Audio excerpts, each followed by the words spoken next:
Hey there, Doug Smith, DHS broker owner. Just enjoying a Sunday, about to run some errands with my wife, getting back to normal from our party last night. We counted, we had about 85 people. Hope everybody enjoyed it. Be doing it once a year. And this week, I'm going to be doing a video every morning about buyers, Monday through Friday, the different, basically from beginning to end. Monday through Friday will be a buyer video. And I really just wanted to talk about how you get some buyers. They're actually tenants. They're called leasees. And a leasee might call you and say they're looking at leases. It's always a good idea to treat them like gold. A lot of people, a lot of realtors sometimes disregard tenants. They try to play the short game, and it's better to play a long game with everybody you meet. Treat everybody as an end, not a means to an end. And so we train our agents up. An example is Leslie Mock. She called me today and has a leasee with an executed lease. She represented the leasee. She signed a IBS. Well, she had her client initial an IBS, an information about brokerage services. This morning, the leasee also signed a buyer rep agreement. It's called a buyer-tenant representation agreement. That's what turns a customer into a client, and it actually shows you that you have a client and you're owed compensation. In our buyer rep agreement in our company, we put 3%. All commissions are negotiable, but we put 3%, which means the buyer is obligated to pay 3% or 50% if they're a tenant. And right below that, in paragraph 11B boy says that if they don't get, if our agents don't get that from the either seller or the landlord, then they would get that from the buyer or the tenant. And so she is getting 50%. That was in the MLS, and that proves her commission. And so this morning, I walked her through the documents needed in order to get paid, working with that leasee, who's the tenant. Of course, the other agent represents the landlord, and they are called the lessor. Easy to remember because there's an O in lessor, and there's an O in landlord. And then there's E's in leasee, and there's E in tenant. So anyways, I told her that she needed to get in touch with the agent representing the landlord and ask them what they needed. And she replied back, the agent did, that she needs a W-9, which our agents can keep on their cell phone as a note and just forward that. It's my company W-9, DHS Realty, LLC. And also they'll want something called an agreement between brokers regarding residential leases, which is completely templated, and it had 50% in there.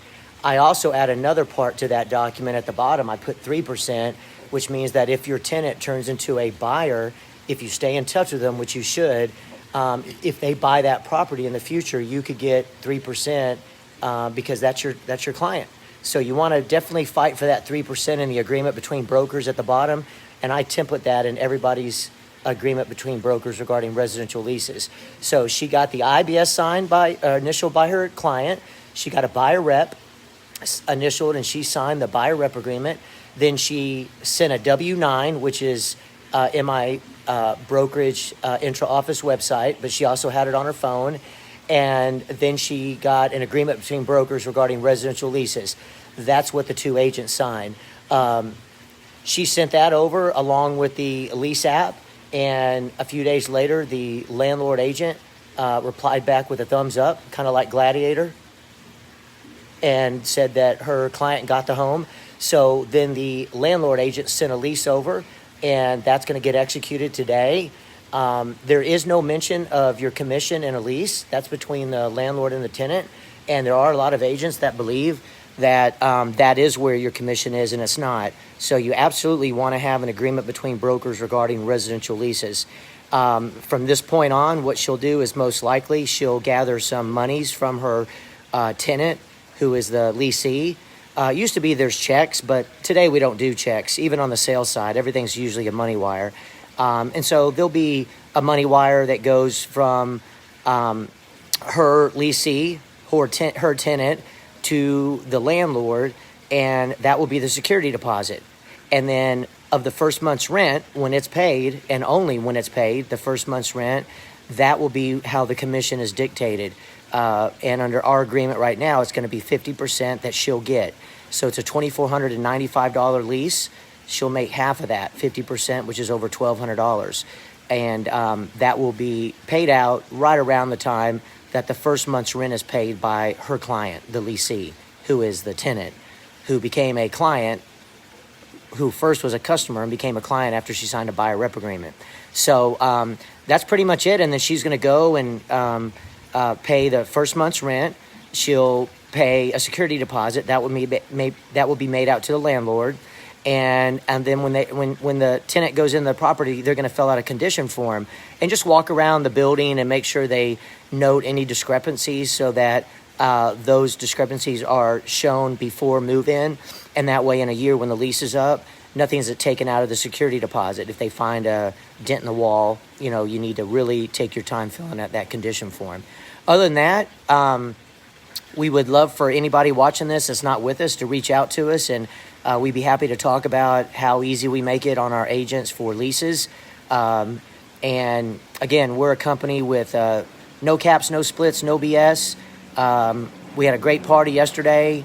And again, Monday through Friday, each day, look for a Facebook Live talking about the steps from beginning to end on working with a buyer.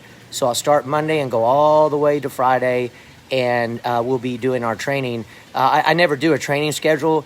I know that some companies have training certain days or every day. If I did a training schedule, it would show every day, and it would show 5 a.m. to midnight because I'm available all day today, and we can train on anything. Anytime an agent wants to call me, we can train on it, just me and that person. But that's how we roll here. We're fluid because that's what real estate is. We want to be a remote real estate company. We have the best agents. We train them up. We unleash them so they can advocate for their customers who they then turn into clients. My customers are my realtors, and I treat them like gold and want to advocate for them. So y'all be safe and go get some.